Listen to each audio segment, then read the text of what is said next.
আসসালামু আলাইকুম। হ্যাঁ, ওয়ালাইকুম স্যার আসসালাম। আসসালামু আলাইকুম। ওয়ালাইকুম আসসালাম। স্যার আমি বাংলাদেশ পুলিশের একজন সদস্য বলতেছি স্যার, আপনার সাথে একটু কথা বলতে চাইছিলাম স্যার, যদি আপনার সময় হয় স্যার। খুব জরুরি। হ্যাঁ স্যার, একটু জরুরি ছিল বলার জন্য, এই জন্য ফোন করছি স্যার। আপনি তো ব্যস্ত থাকেন, অনেক কাজ নিয়ে স্যার, সময় পাবেন না। তারপর আপনার এই ব্যস্ততার ভিতরে একটু সময় দেন, কথা আচ্ছা, ঠিক বলতাম। আছে, কোনো অসুবিধা নেই। পুলিশের মানে আমি নিজেকে সবসময় মনে করি যে পুলিশের প্রতি আমার অনেক দায়িত্ব আছে। আমি সারদা পুলিশ একাডেমির লেকচারার ছিলাম।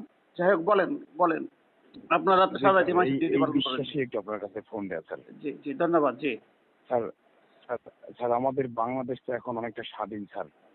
এই বৈষম্য বিরোধী প্রত্যেকটা আন্দোলন থেকে আমরা বাংলাদেশ এখন স্বাধীন স্যার, কিন্তু আমাদের এই পুলিশের যে বৈষম্য স্যার, এটা কখনো দূর হবে না? আমরা পুলিশের যে ভিতরে আবার বৈষম্যের কিসের ভিতরে বাস বৈষম্য? করি স্যার।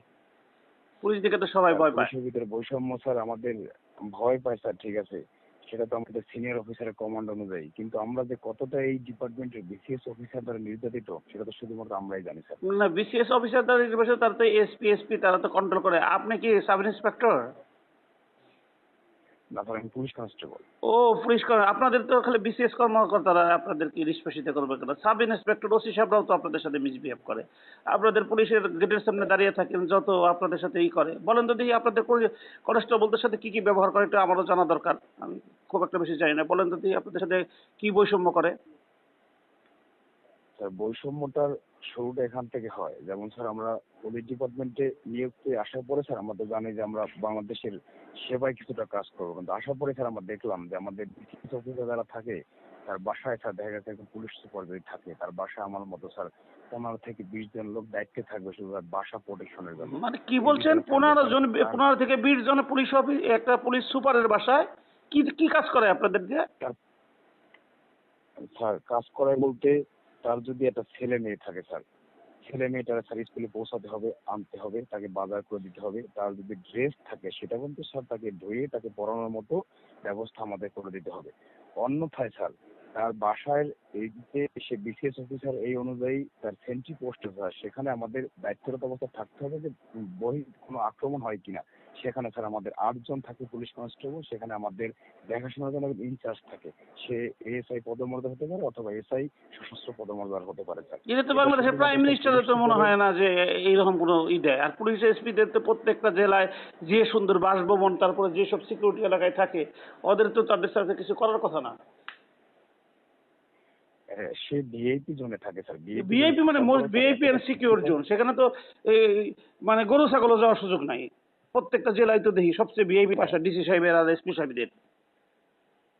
হ্যাঁ হ্যাঁ, কিন্তু স্যার আমরা তো তার প্রোটেকশন, আমরা তো স্যার যদি আমরা এটা ডিনাই করি যে আমরা এটা করতে পারবো না, যদি আমরা কোনো অবজেকশন দেই, তাহলে স্যার দেখা গেছে আমার বাসা যদি হয় চট্টগ্রামে, আমাকে চলে যেতে হবে স্যার ওখান থেকে দিনাজপুরে, অর্থাৎ আচ্ছা আমি রেঞ্জের আচ্ছা, সেটা বাইরে একেবারে সেটা না আমার আপনাকে এরিয়ার শাস্তি বাইরে দিল, আমার কিন্তু চলে যেতে হবে। এই 20 জন একটা এসপির আরো বলেন তো দেখি, খুব ইন্টারেস্ট পাচ্ছি তো। আর কি কি করায় আপনাদের দিয়ে? স্যার দেখা গেছে যে সে তো বিসিএস অফিসার, তার মিসেস অবশ্যই স্যার শিক্ষিত হয় ম্যাক্সিমাম। সে যদি লোক চাকরি করে, ব্যাংকার অথবা একটা কৃষি মন্ত্রণালয়ে চাকরি করে, তার যে স্যার একটা গাড়ি থাকে, সেটা ড্রাইভ করার জন্য স্যার দেখা গেছে পুলিশ থেকে একজন সদস্য নিবে তার গাড়ি ড্রাইভ করার জন্য। তার বউয়ের প্রোটেকশনটাও স্যার আমাদের এই পুলিশ থেকে দেওয়া হয়। আপনি বলেন কি? আমার তো অবাকই লাগছে। আমি তো মনে করলাম যে আপনারা সবচেয়ে সুখী লোক, কিন্তু আপনাদের যে এসপি সাহেবরা এত মিসট্রিট করে, তা বাসার কাজের লোক বানিয়ে রাখছে। আপনার তো তার বাসার কাজের লোক না, আপনি তো রিপাবলিক অফ বাংলাদেশ, বাংলাদেশের সরকার, দেশকে সেবা করতেছেন। একটা বিষয় স্যার এরকম, এছাড়া স্যার দেখা গেছে বিসিএস অফিসার স্যার আমাদের পুলিশ ডিপার্টমেন্টে ওনারা স্যার ওনাদের প্রমোশনটা পেয়ে যাচ্ছে স্যার তাদের সিনিয়রিটিতে। হুম আমরা পুলিশ কনস্টেবলে ভর্তি হলাম, হুম এখান থেকে স্যার আমাদের একটা বয়স ভিত্তিক যদি প্রমোশন থাকতো, তাহলে স্যার আমরা সবাই এখানে একটা বেনিফিট পেতাম, একটা প্রত্যাশা থাকতো যে আমরা একটা সময় প্রমোশন পাবো। কিন্তু এইরকম একটা ব্যবস্থা তারা রাখে না। শুধু বিসিএস অফিসার থেকে, যেমন স্যার একটা বিসিএস অফিসার এএসপি তে জয়েন করলে, সে তার ভাগ্য ভালো হলে, তার সার্ভিস ভালো হলে, আল্লাহ কবুল করলে সে আই, কিন্তু হুম আমি পুলিশ কনস্টেবলে ভর্তি হবো স্যার, এখান থেকে স্যার আমার এখান থেকে এক ধাপ আগানোর মতো কোনো সুযোগ নেই, যদি কিন্তু এখন তো অনেক, কর্তৃপক্ষ এই আমাকে বর্তমান সেই যুগে তো সুযোগটা আপনি না দেয় স্যার। যে এসএসসি পাশের ক্রাইটেরিয়া, কিন্তু অনেক আমি জানি অনেক ডিগ্রি পাস, মাস্টার ডিগ্রি বলা হয় পুলিশের কনস্টেবল জি ঢুকে। স্যার, জি স্যার আমাদের ম্যাক্সিমাম স্যার আমাদের স্নাতক সার্টিফিকেট থাকে, কিন্তু এখানে আমাদের সিনিয়রিটিতে নিজে যে স্যার এখান থেকে ওই দিক থেকে একটা প্রমোশন পাবো এর কোনো নিশ্চয়তা স্যার আমার ডিপার্টমেন্টে নাই।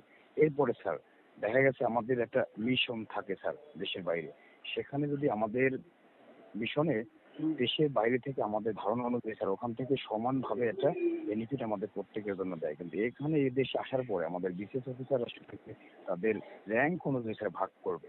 দেখা গেছে আমি একটা অ্যামাউন্ট বললাম এক্সাম্পল হিসেবে, মনে করেন সেখান থেকে যদি আমাদের পার হেড 5 লক্ষ টাকা করে দিয়ে থাকে, সবাই 5 লক্ষ টাকা পাবে। দেখা গেল স্যার পুলিশ সুপার অথবা এসপি সে নিয়ে গেল স্যার সেখান থেকে 4.5 লক্ষ, আমি পেলাম 50 লক্ষ। এরকম ভাবে বৈষম্যটা স্যার আমাদের মানে এতটুক বৈষম্য, মানে আপনি বলতে চাচ্ছেন যে আপনি ইউএন মিশনে গেলেন, সেখানে তো আপনার 5 লাখ টাকা দিলে 5 লাখ টাকা 4.5 লাখ টাকা নিয়ে যাব।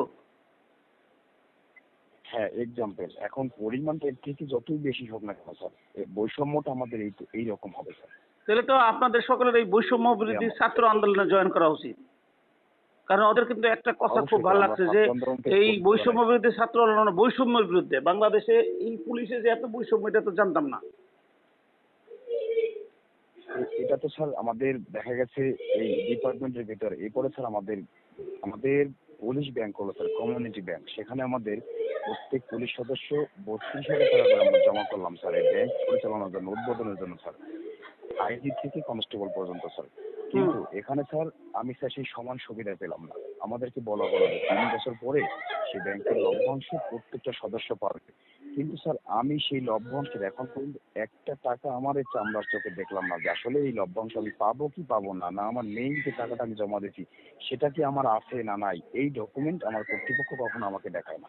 মানে আপনি যে ব্যাংকে পুলিশ কমিউনিটি ব্যাংকে জমা দিতেছেন, আপনার যে টাকাটা দিচ্ছে ওই ডকুমেন্ট আপনাকে দেয় না? না স্যার সেটাও আমি পাচ্ছি না, এবং আমাকে 3 বছর পর একটা লভ্যাংশ দেওয়ার কথা ছিল যে ব্যাংক হবে সমন্বিত ব্যাংক, সবাই বেনিফিট পাবে। আমি এখন পর্যন্ত আমার এই সার্ভিস লাইফে আমি এখন পর্যন্ত একটা টাকা সেখান থেকে পাই নাই। অন্যথায় স্যার যখন আমাদের ব্যাংকে থেকে শুরু হলো স্যার, তখন বললো যে ব্যাংক থেকে সবাই টাকা তুলতে পারবে ব্যক্তিগত কাজে ব্যয় করার জন্য। ভালো কথা, আলহামদুলিল্লাহ ভালো একটা ব্যবস্থা করলো। সেখানে 7% সুদ ছিল যে 7% সুদ হারে টাকা তুলতে পারবে। তারপরে স্যার সেই সুদটা গত বছর স্যার আমাদের এই পুলিশ ডিপার্টমেন্ট করলো এক ধাপে 14% স্যার। এখন আমি যদি 5 লক্ষ টাকা স্যার 7% সুদে নেই, আমি পুলিশ কনস্টেবল চাকরি করি, 14% সুদ দিলে স্যার সেই টাকাটা কি আমার এই স্বল্প বেতন দিয়ে সুদ করা কখনো সম্ভব? আমার পরিবার আছে, বাচ্চা কাচ্চা থাকতে পারে, সব কোনোভাবে সম্ভব না তো। তো অফিসাররা কত পার্সেন্ট সুদ দেয়? কিভাবে স্যার অফিসারের সুদের বেনিফিট স্যার, আমি বিসিএস অফিসারের সুদের বেনিফিটের সঠিক তথ্যটা আপনাকে দিতে পারবো না যে তাদের হার কত এবং পরিমাণ। আমি স্যার 32,000 টাকা দিলাম, আমার আইজিবি 32,000 টাকা দিল, কিন্তু সে চাইলে ব্যাংক থেকে 50 লক্ষ টাকা। আপনি কি আইজিবি 32,000 টাকাও না, আইজিবিরও 32,000 টাকা, পুলিশ কনস্টেবল, এইখানে আবার কোনো বৈষম্য নাই না? কিন্তু সেখানে সেখানে আমি স্যার টাকা পাবো না। আমি স্যার যদি বলি যে আমি 5 লক্ষ টাকা বেশি ব্যাংক থেকে নিবো, একটা বাড়ি করব বা আমি একটা ব্যবসা খাতে লাগাবো বা আমার অন্য একটা প্রজেক্ট করলাম বা একটা মাছ ছাড়লাম পুষ্করিতে, আমি সে কাজে টাকা নিতে পারবো না। আমার জন্য নির্দিষ্টতা আছে যে আমি এই টাকার বেশি পাবো না, কিন্তু আমার আইজিবি মহোদয় সে 50 লক্ষ টাকা চাইলে পরে সে সেখান থেকে লোন নিতে পারবে। কিন্তু আপনাকে টাকা উনিও ঠিকই 32,000 টাকা জমা রাখছে, আপনিও 32,000 টাকা জমা রাখছে। ঠিক, হ্যাঁ হ্যাঁ ঠিক। উনি তো 64,000 টাকা জমা রাখে নাই, কিন্তু উনি 50 লাখও নিতে পারবে, আর আপনি 5 লাখও নিতে পারবেন, আর আপনি 5 লাখও নিতে পারবেন না। হ্যাঁ আমার জন্য স্যার ফিক্সড। তাহলে আপনারা যদি এখন যাই হোক, আমি আপনার ইচ্ছা করে আমি আপনার ডিটেলস জিজ্ঞেস করতেছি না, আমি আপনার কনভারসেশনটা আমি ফেসবুকে দিয়ে দেবো, আপনি যদি আমাকে অনুমতি দেন।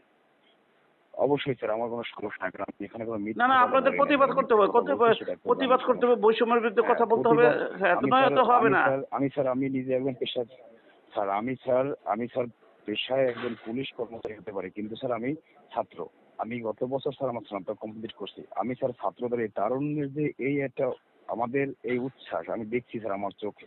আমি এই পুলিশ ডিপার্টমেন্ট থেকে স্যার আর একটা কথা বলি, আমাদের রংপুরে যে আবু সাইদ স্যার হত্যা মামলা স্যার, ওই ছেলেরে স্যার যে গুলি করছে স্যার তার কিন্তু সাজা হয়ে গেল অথবা তার সাজা দিবে, কিন্তু স্যার ওই আবু সাইদকে যে গুলি করছে স্যার ওই ব্যক্তি কি তার নিজের ইচ্ছায় গুলি করতে পারে স্যার? ওকে তো কমান্ড করা হয়েছে স্যার, কিন্তু আপনারা ওইটার ব্যাপারে আমি কথা বলছি, ওইটার ব্যাপারে আরো কথা বলবো, কারণ কোনো পুলিশ কনস্টেবলের বুকের পাঠা নাই সে গুলি করবে, কোনো এসপি এসআই পাঠা গুলি নাই গুলি করবে, কোনো ওসি সাহেব উপরে থেকে নির্দেশনা কখনো গুলির আদেশ দিবেন স্যার।